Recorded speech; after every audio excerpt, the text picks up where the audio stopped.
I say turn this video off right now and go play Animal Well, because it's Hello, the first 3 minutes of this video are going to be spoiler free, so if you want to play the game or have yet to play the game, you can still watch the beginning part of this video, which is, should you play it, should you buy it? Quick and simple answer, yes. If you played the game and you don't like it, you're an idiot. If you don't like playing games, you might still like this game. If you like playing games, you're going to like this game. And, well, let me put it this way, shall we? It has a little something for everyone. But I know what you're thinking. Mr. Guy, how do I know this game has something for everyone? Well, when you boot up the game, there's obviously this synth, this bright synth, the blah, blah, I don't know music, I'm sorry. But then in the background, there's this little undertone bass that's just lurking. As you can see in these clips I'm about to show, the juxtaposition of the game is just very intriguing, and it makes for such a mysterious atmosphere.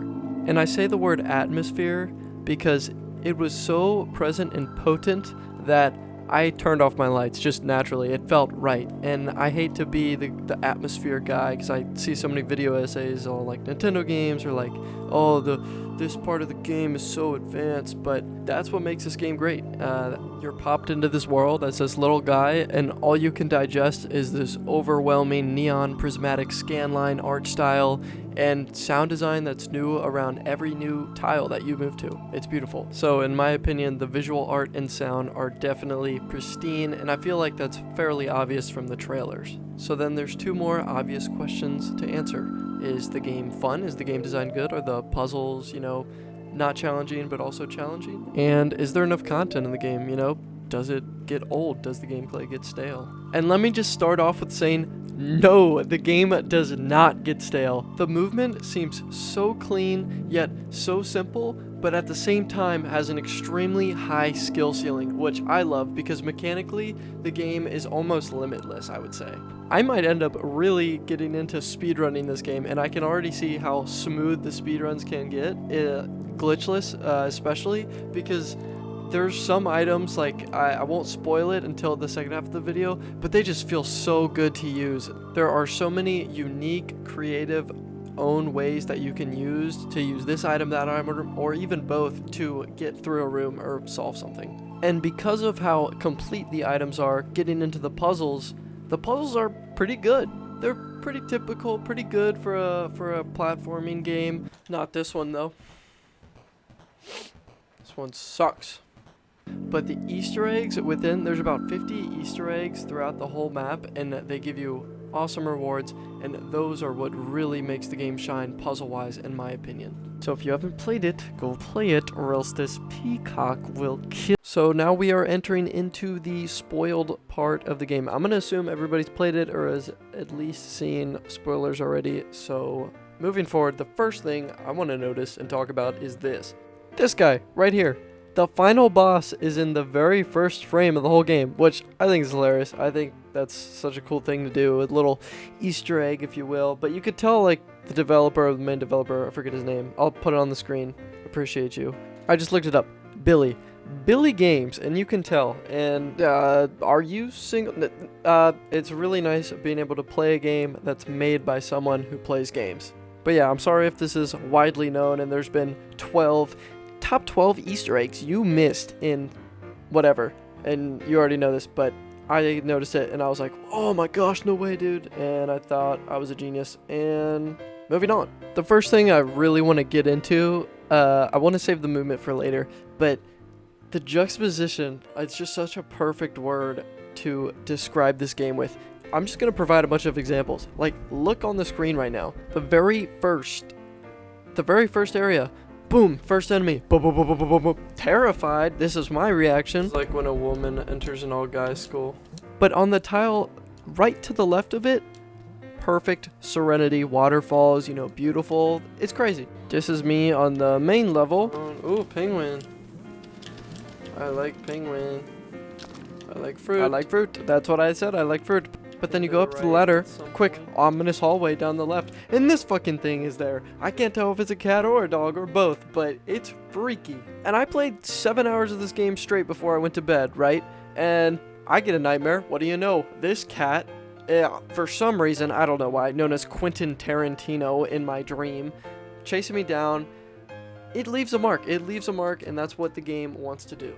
A cool mushroom? What the heck? What the freaking heck is this? What is that? It's a ghost rat with his head flying off. Giant freaky ostrich, and through a quick tunnel, bang! You're in one of the most beautiful places on the map. Still riding the high of living from that beast of an ostrich. Bam! Cool yo-yo. Everybody like yo-yo-yos. Oh, awesome. Yo-yos are cool, man. Same with this room. This room was bomb, but continuing on with the juxtaposition, you get a cool slinky, big slink.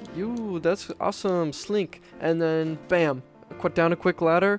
You got this chameleon shooting blood out of his eyes. Like, yucky, ew, disgusting, blah.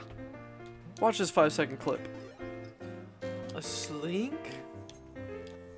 Oh my gosh, that is so good. A slink.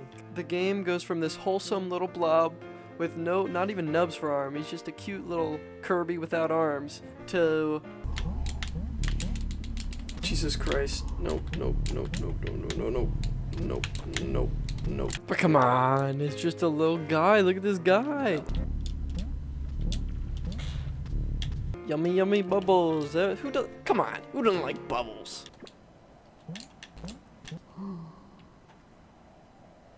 What the fuck is that? Like, Billy, what hellspawn is this? That sounded like my grandmother's dying breath, dude. What?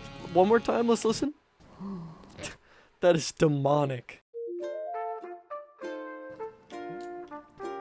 Oh. Give me that. The beauty of these sacred flames is that, contrary to other games, like some of the new Zelda games, if you've played those, where they spend 5 to 10 minutes, tutorial, dialogue, whatever, they just show you these 4 flames at the very beginning, and boom, there you go. Off you go. Billy just popped 4 of these suckers around the map, and 4 corners, you know, the map didn't feel too big, too small, but continuing on with the flames, I think the top left one, the P flame, was probably one of my favorite experiences that I got from the game. Going back to the mock disc and having to take it out and then put it somewhere else was just such a good idea, such a good way to utilize the map, and I think it took me a little less than an hour to complete the challenge, like this flame in particular, but it was a perfect amount of challenge. I know I'm glazing the game right now, but it's good, man. It's good. You should play it. Go play it if you haven't. Go play it. Go play it. Go big mode. But yeah, I can't describe the amount of dopamine I got every time I hear the little candy glass around. That was beautiful. However, I don't know if I had a weird experience with the bottom left horse boss, but that didn't really feel threatening. I got that on my first try, and he just didn't really pose a threat. And then the ostrich on the bottom right, I just completely skipped that with a yo-yo. I didn't know I was supposed to do that, but I did it eventually. But yeah, let's move on to the final section, the movement. Ready? Go!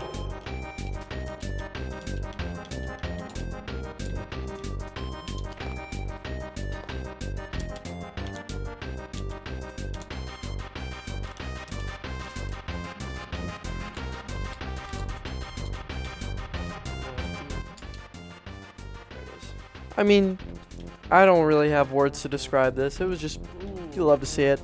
And the whole touch of the animal flute for the eggs was amazing. I love the quick travel. That wasn't too overpowered. Very nice. Which leads me, how did you get the animal flute? The eggs. The Easter eggs are, again, I said at the very beginning of the video, my favorite part of the game.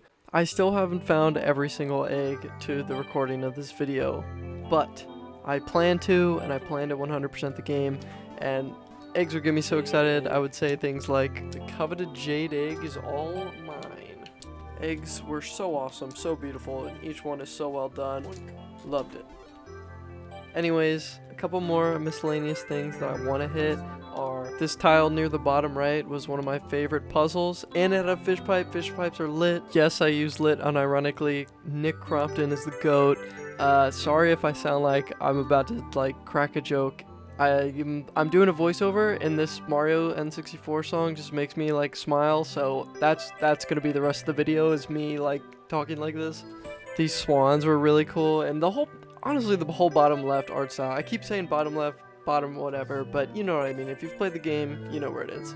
The beginning water sprinkler tune at the beginning of the water temple place, that was good. And can we finally clap for a game that actually has a good water temple? And there's a bunch more miscellaneous stuff, man. Like, there's always these little details that are really nice to notice. There'll be some random animal head somewhere. Like, if you pass these statues, their eyes light up. They're just little things that bring the game to life. Meh. This one puzzle was mid. But other than that, and the kangaroo that would come gangbang you every once in a while, I feel like I should say game through. Am I wrong? Was that cadence not just like, and other than the but hey, that's just a theory. A game theory. No, just me? Alright, well, here's my rating, my live rating, and my live reaction at the credits. Roll the credits. Thank you, goodbye, and here's the rating out of 10. I stick by it, what I said. Here you go. Oh, it's like the same, like, happy beat. GG, yes, GG.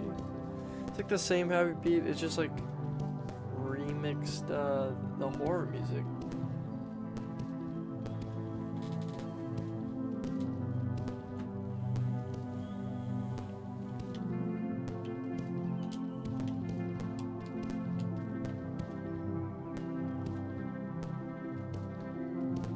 Out of 10 rating.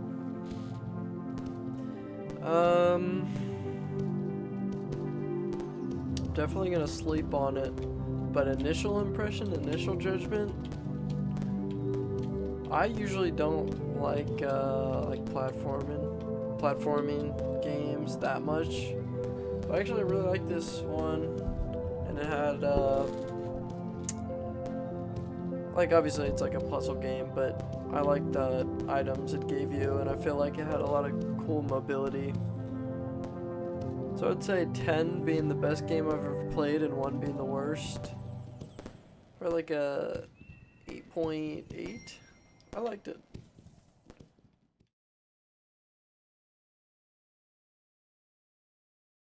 For real though, I think Bill was just trying to flex on this level. But what are you still doing here? That was the final gag. That was the rule of threes, man. Come on. Bro, don't make me swing, dude. Dude, I'll swing, bro. No, why are you still here? You looking for another video? Is that too meta to ask? No. I should have just ended. I should have ended it at the thanks, Bill. I'm sorry. Have a good day. Yeah, I should have ended.